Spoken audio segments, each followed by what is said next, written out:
इस वीडियो में मैं आपके लिए मैथमेटिक्स के इम्पोर्टेंट क्वेश्चन का डिस्कशन लेकर आया हूँ। इसमें वैसे तो क्वेश्चन लिमिटेड है, लेकिन अगर आप मेरे साथ अगले 15 से 20 मिनट मेरे साथ स्पेंड करते हैं तो आपके दिमाग के तार खुल जाएंगे कि कैसे किस क्वेश्चन को अप्रोच करना है और इस क्वेश्चन से रिलेटेड क्या क्या क्वेश्चन एग्जाम में आ सकते हैं। तो अगर आपने कुछ भी नहीं पढ़ा हो या कुछ कुछ पढ़ा है और अगर आप मेरे साथ अगले 15 से 20 मिनट 25 मिनट देने के लिए तैयार हैं तो आप डिज़र्व करते हैं क्वालिफाइड एग्ज़ाम में ईजिली 60, 70, 80% स्कोर करने के लिए। और अगर आपने सब कुछ पढ़ भी लिया है तो आप हमारे वीडियो को 1.5x पे मूव कर सकते हैं फास्ट करके। लेकिन ये वीडियो आपके लिए भी ज़रूरत होने वाला है क्योंकि ये एक पेपर डिस्कशन होने वाला है। तो हेलो दोस्तों, मैं श्रीराम स्वागत करता हूँ आप सभी को अपने प्यारे से चैनल जेनजी IITN पे। सबसे पहले मैं आप सभी का धन्यवाद करना चाहता हूँ इतना ज़्यादा सपोर्ट करने के लिए। ये सपोर्ट के बिना संभव नहीं होता कि मैं जितना काम कर पा रहा हूँ, मैंने जितना सोचा था उससे ज़्यादा मैं आपको डिलीवर कर पा रहा हूँ। ये सिर्फ आपके सपोर्ट के कारण हो रहा है। लेकिन फिर भी आप उनमें से हैं जो अभी तक वो लाल बटन नहीं दबाए हैं, तो कृपया दबा लीजिए। दबाने से आपको प्रभु श्री राम का आशीर्वाद भी मिलेगा और हमारा साथ भी मिलेगा। तो हमारा पहला क्वेश्चन है, let Rx be a polynomial function which is obtain is the quotient after dividing the polynomial इतना बाय इतना। Choose the correct option which represent the polynomial most appropriately. That means हमके पास दो ऑप्शन दिया गया है और इन दोनों पॉलिनोमियल को डिवाइड करने के बाद जो पॉलिनोमियल आएगा उसको उनके बारे में हमसे पूछा गया कि कौन सा ग्राफ सही होगा। अभी मैंने मैथमेटिक्स वीक 4 का जो लेक्चर है वो मैंने बना लिया है ना, बस उसको अपलोड करना है। तो 12 बजे के करीब आज आपको वीडियो आ जाएगा। इस डिस्कशन से पहले आपको वो मिल जाएगा, तो आप चिंता मत कीजिएगा, उसमें मैंने पॉलिनोमियल के बारे में डिटेल में बता रखा है। तो अगर मैं बात करता हूँ डिवीजन की बात है तो सिंपल हम लोग क्या करेंगे, हम लोग डिवाइड करेंगे। अब देखो इस तरह का जो क्वेश्चन है वो कंफर्म आने वाला है। इसका क्वेश्चन आपको ग्रेड असाइनमेंट में याद होगा कि इस तरह का डिवीजन क्वेश्चन था, PX बाय LX का एक क्वेश्चन था। और जरूरी नहीं है कि सिर्फ PX बाय LX, देखो PX by LX grade assignment में था, उसी तरह का ग्राफिकल क्वेश्चन यहाँ पर भी आ रहा है। और ऐसा क्वेश्चन वेरिएंट आएगा भी कि आपको दो पॉलिनोमियल दे दिए जाएंगे और पॉलिनोमियल के बीच कहीं ना कहीं क्वेश्चन के बारे में पूछ रहे होंगे, डिवीजन के रिलेशन के बारे में आपसे पूछ रहे होंगे। तो आपको सिंपली क्या करना है, जिसको जिससे डिवाइड करना है तो भैया जिसको डिवाइड करना है उसको ऊपर रख दो। x² - 16 को मैं तोड़ देता हूँ x + 4 × x - 4 में, और जिससे डिवाइड करना है हम उसको नीचे रख लेंगे। अब अगर हम बात करते हैं तो कॉमन फैक्टर कट जाएगा, माइनस माइनस कट जाएगा, तो जो मेरा Rx आ गया वो क्या आ गया, Rx हमारे पास आ चुका है x + 5 × x - 3। तो अगर हम बात करते हैं कोई भी पैराबोला से अगर आपको ग्राफ पहचानना हो तो सबसे पहले हम पहचानेंगे इसका लीडिंग कोएफिशिएंट। तो लीडिंग कोएफिशिएंट इसका क्या होने वाला है, x², तो यानी कि 0 से बड़ा होने वाला है। और दूसरा है इसके रूट्स होने वाले -5 और 3। तो अब अगर मैं बात करता हूँ कि ग्राफ क्या होने वाला है, तो ग्राफ होने वाला है क्या, ग्राफ होने वाला है since a is greater than 0, तो ओपनिंग अपवर्ड होने वाला है। तो ये दोनों ग्राफ तो पहले ही खत्म। उसके बाद -5 और 3 रूट होना चाहिए, तो ग्राफ ये हमारा हो जाएगा। अब अगर मैं यहीं पे बात करता हूँ, ठीक है दोस्तों, तो इसको यहाँ पर आपको डिटेल सॉल्यूशन PDF पे दिया गया है। PDF का लिंक आपको डिस्क्रिप्शन में दे दिया जाएगा, तो मुझे लगता है ये आपके लिए आसानी होगा। अब अगर मैं आगे बढ़ता हूँ तो अगला क्वेश्चन हमारे पास क्या है, अगला क्वेश्चन हमारे पास सेट रिलेटेड है, जिसमें ये कहा गया है कि let R be a relation on the set A। ठीक है, let R be a relation on the set A। तो जब भी ऑन द सेट A का मतलब आता है तो मतलब क्या होता है कि relation is defined from set A on set A। ठीक है, जब भी सेट A की बात आता है तो क्या होता है, मतलब कि सेट A भी, मेरा डोमेन भी सेट A है एंड को डोमेन भी सेट A है, और रिलेशन हम यहाँ से डिफाइन कर रहे हैं। सबसे पहले बताओ रिलेशन क्या होता था, relation is the subset of Cartesian product of two set. तो यहाँ पर टू सेट क्या है, A क्रॉस A। तो अब रिलेशन R1 जो कि R नाम दिया गया है वो क्या दिया गया है, वो दिया गया AC DB BD and BC and CA। Now will move on the question, तीन में से कौन सा सही है, क्या ये फंक्शन है। तो फंक्शन वो होता था जिसके हर एक इनपुट पे एक यूनिक मेरे को आउटपुट मिले, मतलब हर एक x के लिए सिर्फ और सिर्फ एक y होना चाहिए था। ठीक है, 2x के लिए एक y हो सकता है, लेकिन एक x का, देखो 2x के लिए x1 और x2 पे एक y मिल सकता है, लेकिन मेरे को x1 पे y1 और y2 मिले, ये नहीं हो सकता है। यानी कि एक x 2 से रिलेट नहीं होना चाहिए। तो अगर हम देखते हैं A C से रिलेटेड है, B D से भी रिलेटेड है, B C से भी रिलेटेड है, तो फंक्शन ये नहीं है। रिफ्लेक्सिव क्या होता था, कि एलिमेंट खुद से तो रिलेट होने चाहिए, बाकी से भी रिलेट हो सकते हैं, लेकिन हमारे पास किसी भी तरह का ए करके एलिमेंट नहीं है, तो ये भी खत्म। ट्रांजिटिव क्या होता था? ट्रांजिटिव होता था कि अगर ए बी रिलेशन में है ना, बी सी रिलेशन में है, तो सी ए भी रिलेशन में जरूर होगा। ए सी रिलेशन में है, सी ए रिलेशन में, लेकिन ए रिलेशन में नहीं है, तो ट्रांजिटिव भी खत्म।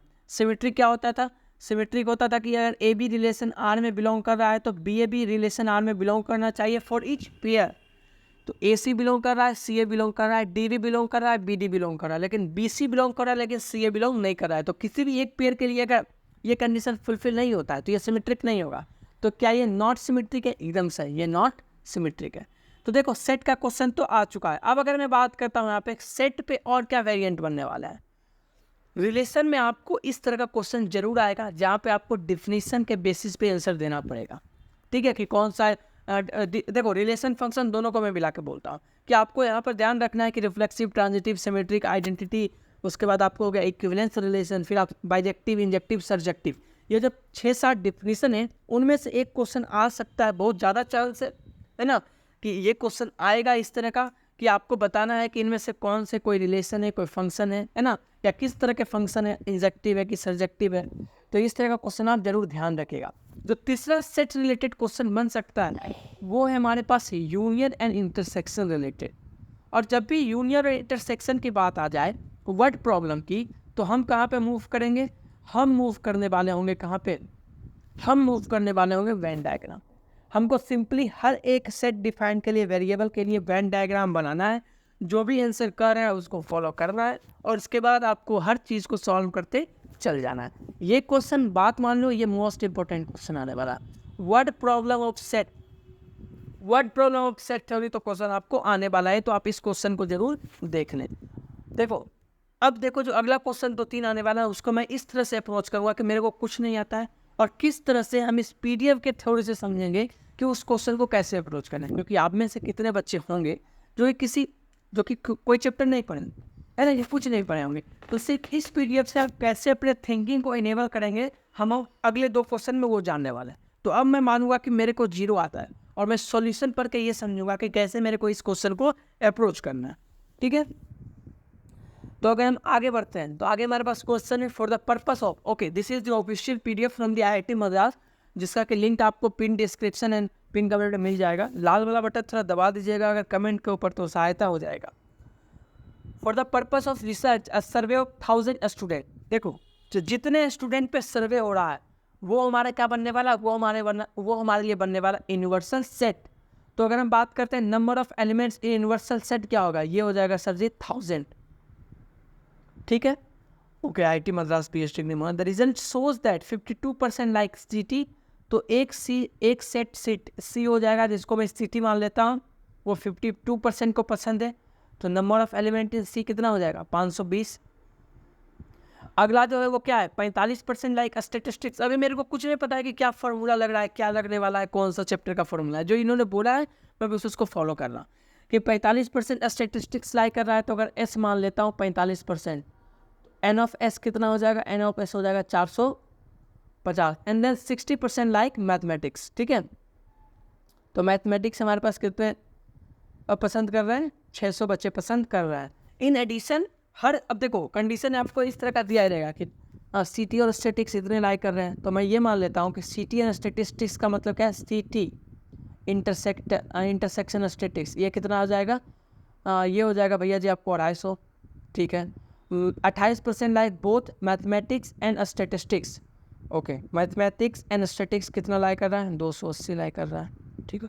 30% like both CT and mathematics, C intersection M कितना होने वाला है?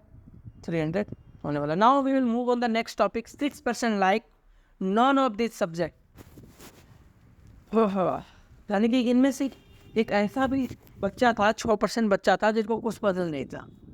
होप करूँगा कि आप उनमें से नहीं होंगे, क्योंकि अगर आप उनमें से होंगे तो ये पीडीएफ आपके लिए थोड़ा डिफिकल्ट होने वाला है, लेकिन फिर भी जहाँ सोच वही रहा। तो अगर आप सोच पा रहे हैं तो आप करने में सक्षम जरूर होंगे। तो अगर मैं बात करता हूँ किसकी, अगर मैं बात करता हूँ नॉट इंटरेस्टेड इन एनी,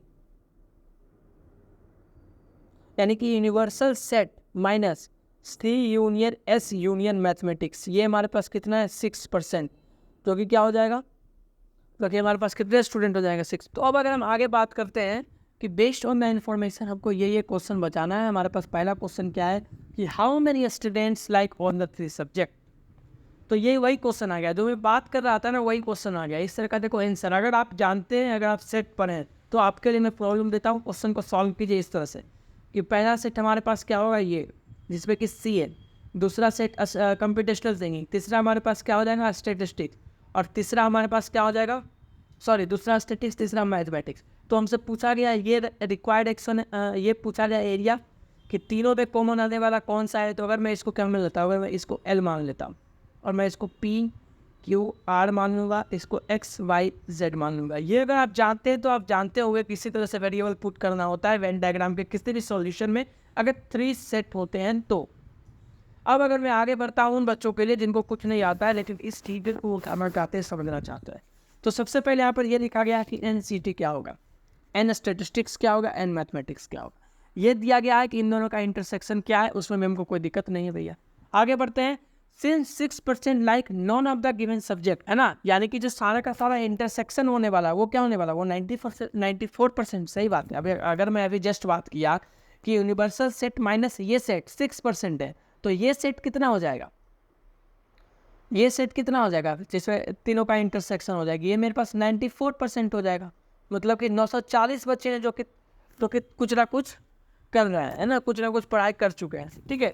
तो अगर मैं यहाँ पर डायरेक्ट फार्मूला यूज करूँगा तो फार्मूला क्या होता है इंटरसेक्शन का, चलो एक फार्मूला भी रिवाइज ही कर देते हैं।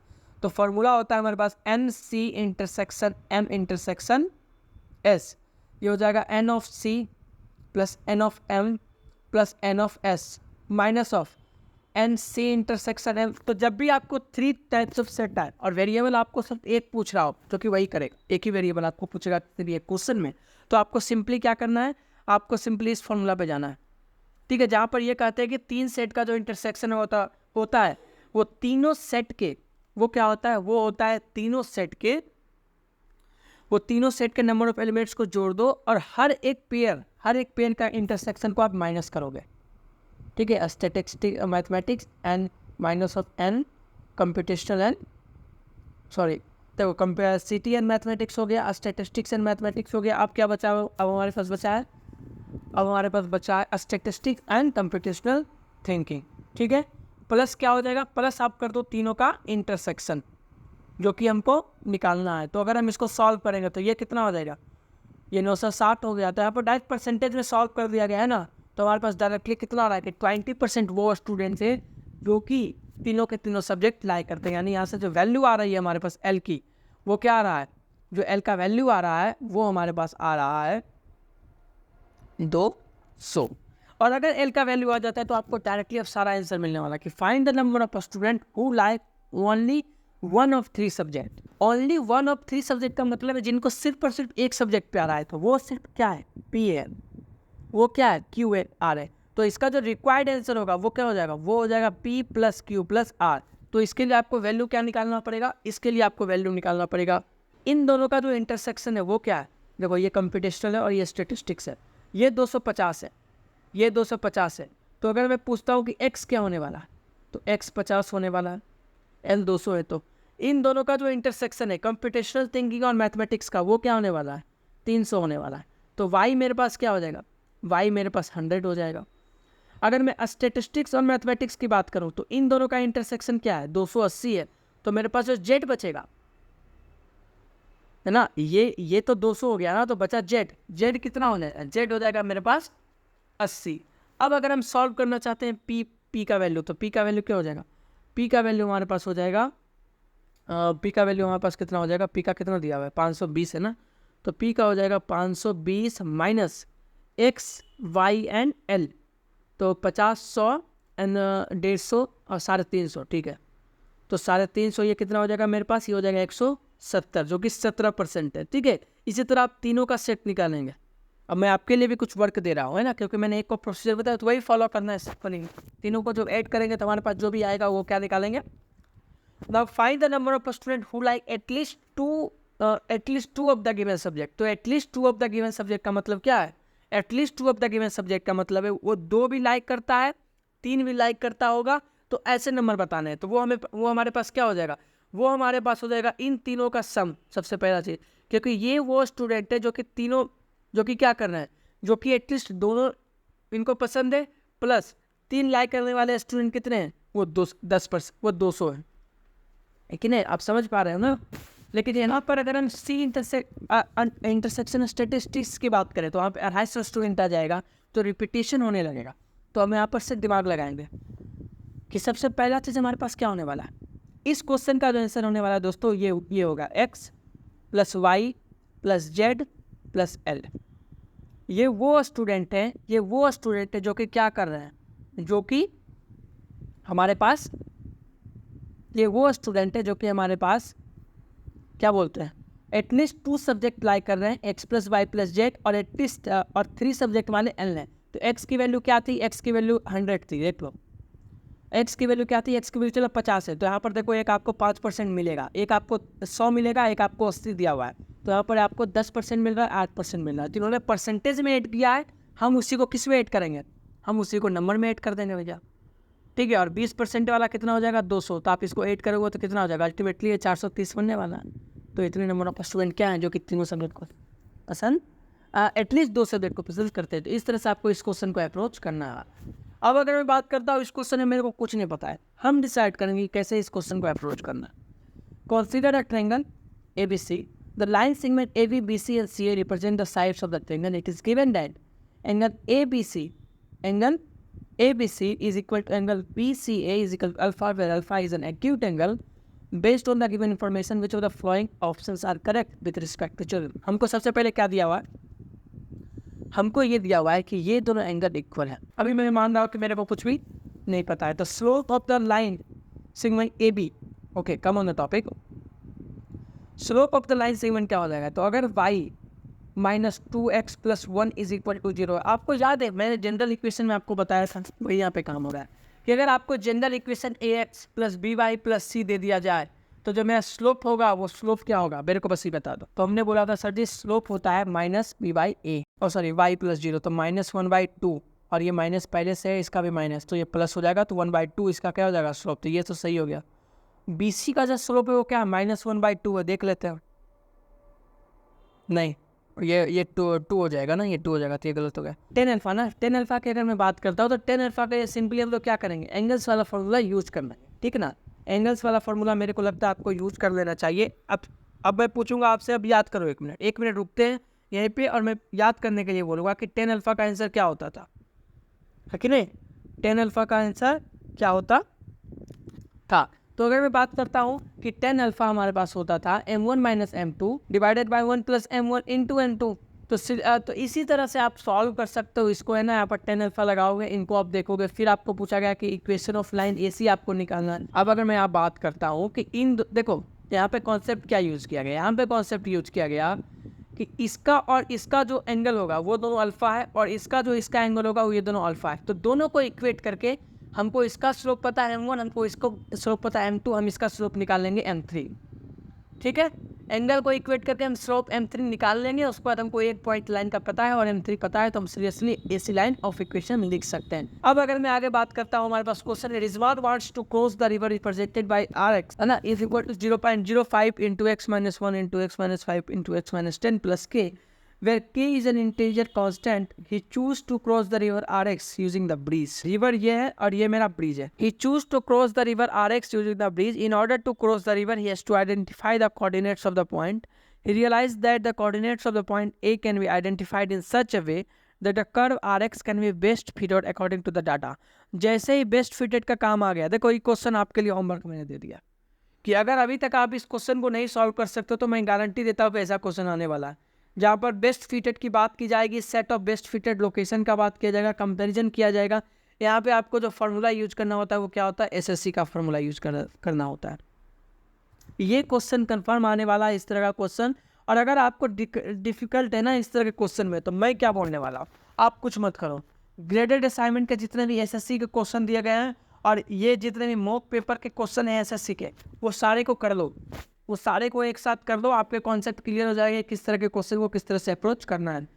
अब हमसे पूछा गया है consider the river and bridge to be of negligible thickness. हमको बताना है कि इनमें से क्या सही है, देखना पड़ेगा आंसर ऑप्शन क्या है।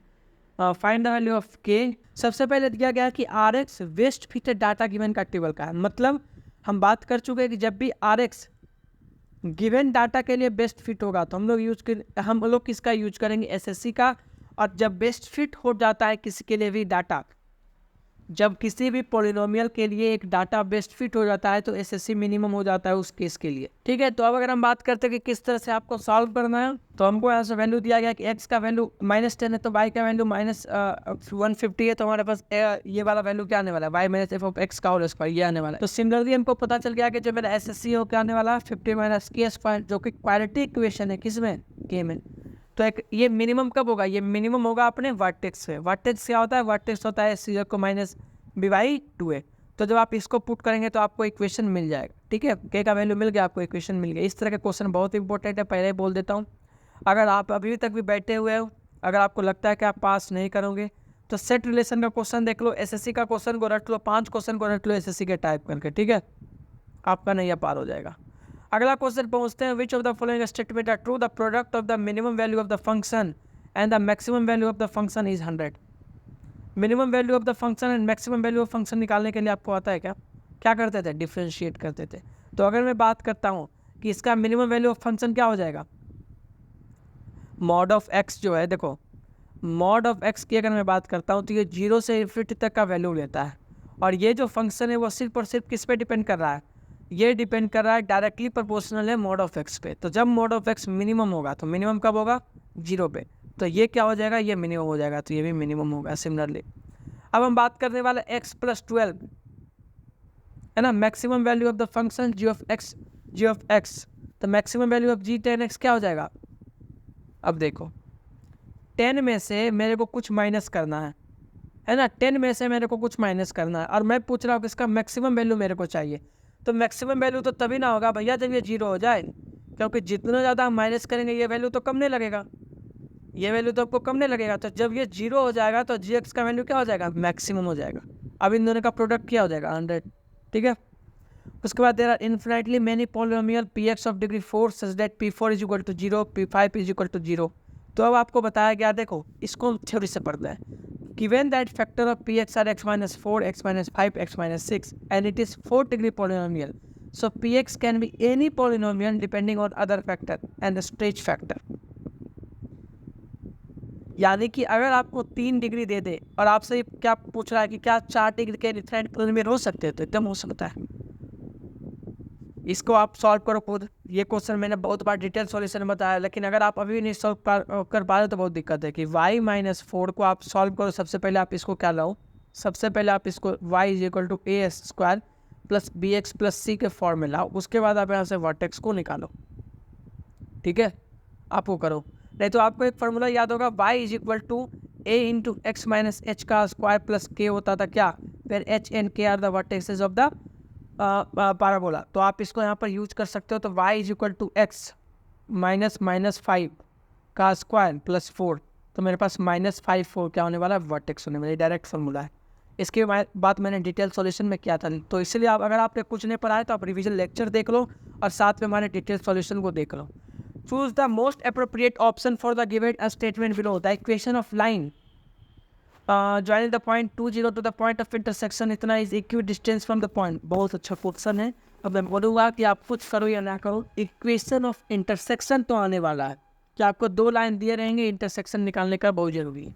हम ये मान लेंगे ओके। तो मेरे लिए देखो एक लाइन दिखना है L, जिसके पॉइंट्स हम सबसे पहले निकालेंगे। तो पहला मेरे पॉइंट्स क्या है, -2, 0 टू द इक्वेशन, और इंटरसेक्शन इन दोनों का, तो इन दोनों का इंटरसेक्शन क्या हो जाएगा, इन दोनों का इंटरसेक्शन हो जाएगा मेरे को y = यहाँ से क्या निकलेगा, -4x + 2, और यहाँ से y = क्या निकलेगा, 3x + 2।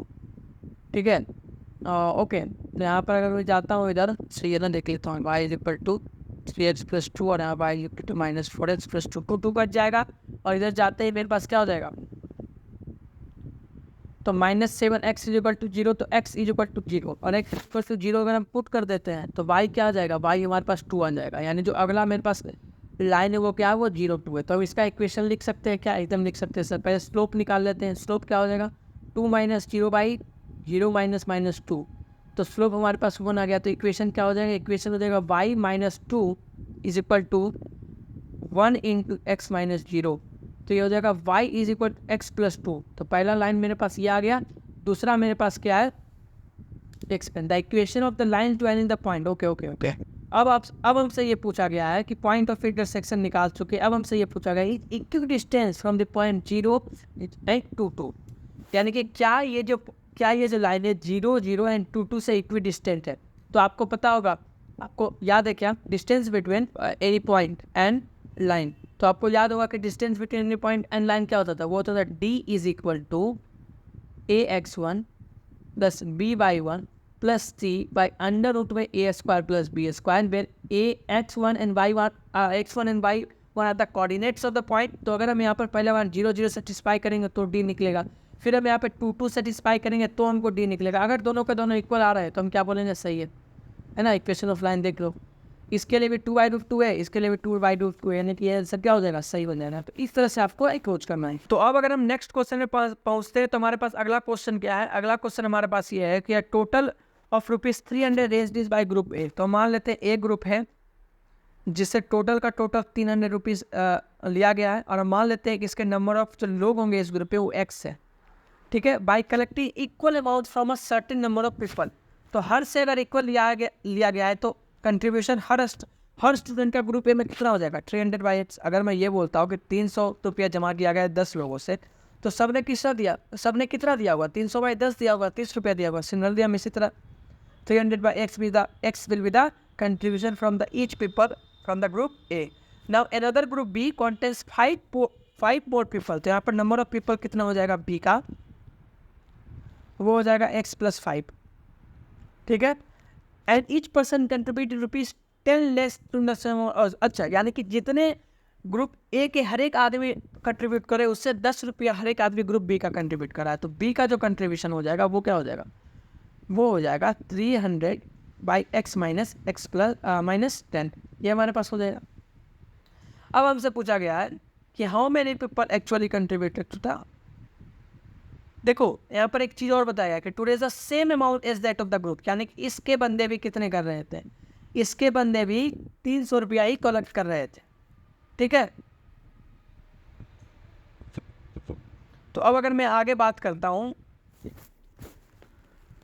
कि ग्रुप बी जो है वो भी हमसे सबसे पहले क्वेश्चन क्या पूछा गया, हमसे क्वेश्चन पूछा गया कि how many people actually contributed in group A, that means हमको एक्स का वैल्यू निकालना है। तो अगर हम बात करते हैं कि क्या यहाँ पर इक्वेशन बन पाएगा ग्रुप ए से, तो ग्रुप ए से हमारे पास इक्वेशन नहीं बनेगा, लेकिन ग्रुप 2 से बन सकता है। ग्रुप 2 से क्या इक्वेशन बनेगा, ग्रुप 2 से हमारे पास इक्वेशन ये बनेगा कि हमारे पास ईच कंट्रीब्यूशन पता है 300/x माइनस 10, ये क्या है, ईच कंट्रीब्यूशन पता है, और ये पता है कि हर बंदे कितने हैं, यानी कि नंबर ऑफ बंदे पता है और हर बंदे ने कितने कंट्रीब्यूट किया ये पता है। तो अगर इन दोनों को सॉल्व करते हैं तो ₹300 आना चाहिए, because this is a total contribution. यहाँ से क्वालिटी इक्वेशन बनेगा, क्वालिटी इक्वेशन को सॉल्व करने पर जो पॉजिटिव वैल्यू आने वाला वो हमारा आंसर होने वाला है। What is the total contribution made by each person in group B. तो सिंपल से बात है, ये हो जाएगा 300/10 माइनस 10, तो ये हो जाएगा ₹20, ठीक है। तो इस तरह से हम इस क्वेश्चन को सॉल्व करने वाला। Now we will move on the next question. Suppose the function intersect at most at one point where k belongs to integer। based on this information, देखो हमसे ये बोला गया है कि f and g इंटरसेक्ट करते हैं, दैट मीन्स इन दोनों को इक्वेट करने से हमें इंटरसेक्शन ऑफ पॉइंट मिल जाएगा। तो सबसे पहले कुछ मत करो, सबसे पहले इन दोनों को इंटरसेक्ट करवा दो भैया। तो -(x² + 4x - k is equal to x² - kx + 4। तो अगर मैं इधर ले आता हूँ सबको तो ये हो जाएगा 2x², ठीक है, प्लस x कॉमन ले लेता हूँ, ये हो जाएगा 4 - k, और यहाँ पे हो जाएगा क्या, 4 + k, ठीक है। एक सेकंड यहाँ पर देख लेता हूँ, जब हम 4x को उधर भेजेंगे तो ये भी माइनस हो जाएगा, ये भी माइनस हो जाएगा, ओके, ठीक है। तो ये मेरे पास इक्वेशन क्या बन गया, 2x² - x × k + 4 × k + 4। Now will move on the question which of the following could be the value of k का वैल्यू क्या हो सकता है। अगर आपसे ये पूछा जा रहा है कि given that they intersect at most 1 point, मतलब या तो वो 0 पॉइंट पे इंटरसेक्ट कर सकते हैं या तो 1 पॉइंट पे इंटरसेक्ट कर सकते हैं। तो 0 पॉइंट पे कब इंटरसेक्ट करेंगे, जब उनका लाइन ही क्या हो, जब उनका क्या कहते हैं, जब उनका पॉइंट ऑफ इंटरसेक्शन नहीं हो और 1 वन पॉइंट ऑफ इंटरसेक्शन कब मिलेगा, जब वो एग्जैक्टली वन पॉइंट पे इंटरसेक्ट करें। तो अब अगर हम आगे बढ़ते हैं तो आगे हमारे पास क्या करना है, आगे हमारे पास डिस्क्रिमिनेंट इस इक्वेशन का निकालना है जो कि d < 0 होगा, ठीक है। इसके बाद हमको कंपेयर कर देना है। कंपेयर करने के बाद हमको यहाँ से वैल्यू मिलेगा और आपको ये देखना है कि इसमें से सबसे पहले वैल्यू इंटीजर कौन सा है, उसका ऑप्शन में आपको क्या दिया गया है। उसके बाद हम इसी तरह से मैच कर लेंगे, ठीक है। तो ऑप्शन में आपको इनमें से 4 दिया गया है, तो 4 आप मैच कर लेना। हाँ, now will move on the next and the last question. मेरे को लगता है ये क्वेश्चन आपको करना चाहिए, मैं बस इसका ओवरव्यू देना, क्योंकि इतना करने के बाद अगर आप इस क्वेश्चन को सॉल्व कर पा रहे हैं मतलब इजीली सही डायरेक्शन में जा रहा है। Consider two polynomial px and qx, ठीक है। Define in the interval 1 to 10 a line lx passes through the x intercept of the px and the intersection point of px and qx, which of the following is correct। हम सीधा चित्र बना दूंगा कि to polynomial है इतना and इतना, define in the interval 1 से 10, ओके। तो एक ये फंक्शन है px, ये एक फंक्शन है qx। आपसे ये बोल रहा है कि लाइन lx पास कर रहा है x इंटरसेप्ट ऑफ px, तो x इंटरसेप्ट ऑफ px क्या हो जाएगा, ये। तो ये जो मेरा लाइन है ये क्या है, ये मेरा लाइन l है, और ये किस इंटरवल के लिए डिफाइन है, ये इंटरवल है मेरा 1 to 10। देन आपको बताना है कि x का इंटरसेप्ट px में क्या होगा। आप ग्राफिकल रिप्रेजेंटेशन काम कर चुके हैं, इसके बाद आपको इसको सॉल्व करना है, ठीक है। डोमेन फंक्शन का दिया गया है 1 से 10, उसके बाद आप इंटरसेक्शन पॉइंट निकालोगे दोनों के, तो एक पॉइंट ऑफ इंटरसेक्शन ये हो गया, एक पॉइंट ऑफ इंटरसेक्शन ये हो गया। और अगर मैं बात करता हूँ इसकी, तो इसका क्या होने वाला है, इसका डिग्री 3 है, देख लो, इसका डिग्री 3 है और इसका डिग्री 2 है, तो इसका नंबर ऑफ रूट्स 3 होने वाला है, इसका नंबर ऑफ रूट्स 2 होने वाला है। तो आप इस तरह से सॉल्व करोगे, इस तरह से सॉल्व करने के बाद आपको 3 पॉइंट्स मिलने वाले हैं। जब आप इन तीनों को इक्वेट करोगे तो आपको 3 पॉइंट मिलने वाले हैं, जो कि क्या होने वाले हैं, जो कि होंगे इक्वेशन ऑफ जो कि होंगे x intercept of the polynomial, यानी कि जीरोस ऑफ द पॉलिनोमियल। उसके बाद एक्स कोऑर्डिनेट आपको मिल चुका होगा, तो आप वाई कोऑर्डिनेट निकालने के लिए सिंपली क्या करोगे, स्लोप ऑफ द लाइन भी आप यूज कर सकते हो ना, कि आपके पास एक पॉइंट ये दिया हुआ है, एक पॉइंट ये दिया हुआ है, तो इसका स्लोप क्या होगा। अच्छा, आपसे पहला तो ये पूछा गया कि एक्स इंटरसेप्ट कितना है ना, तो आप इससे निकाल कर सॉल्व कर लेना। पहले कि इन दोनों को इक्वेट करूंगा, मेरे को आंसर आ जाएगा। यहाँ से इक्वेट करने से आंसर क्या क्या आएगा, एन कॉमन हो जाएगा, यहाँ पे 0.1 इंटू एक्स माइनस 5, और ये क्या हो जाएगा, ये हो जाएगा माइनस ऑफ 0.4। तो यहाँ से हम तीनों का वैल्यू निकालेंगे, उसके बाद आप इन तीनों को देख लो। स्लोप ऑफ द लाइन निकालने के लिए आपको 2 इक्वेशन चाहिए, 2 पॉइंट्स चाहिए, आप इजीली स्लोप निकाल सकते हो। तो दोस्तों, मुझे लगता है कि इस क्वेश्चन से आपको एक ओवरव्यू आ गया होगा कि आप किस तरह से क्वेश्चन को अप्रोच करेंगे, कैसे आपको सॉल्यूशन आएंगे और किस तरह के क्वेश्चन आपको आने वाले हैं। अगर आपको ये वीडियो हेल्पफुल लगे, लाल रंग का जो बटन है वो दबा दीजिएगा दोस्तों, वो हमें मोटिवेशन देता है कि हम इस तरह के और सारे वीडियो आपके पास लेकर आएँ। तो इसी के साथ मैं श्रीराम आपसे इस वीडियो के लिए विदा लेता हूँ। मैं अगली वीडियो में मिलने वाला हूँ स्टैटिस्टिक्स के इसी तरह के लाइव डिस्कशन पेपर में।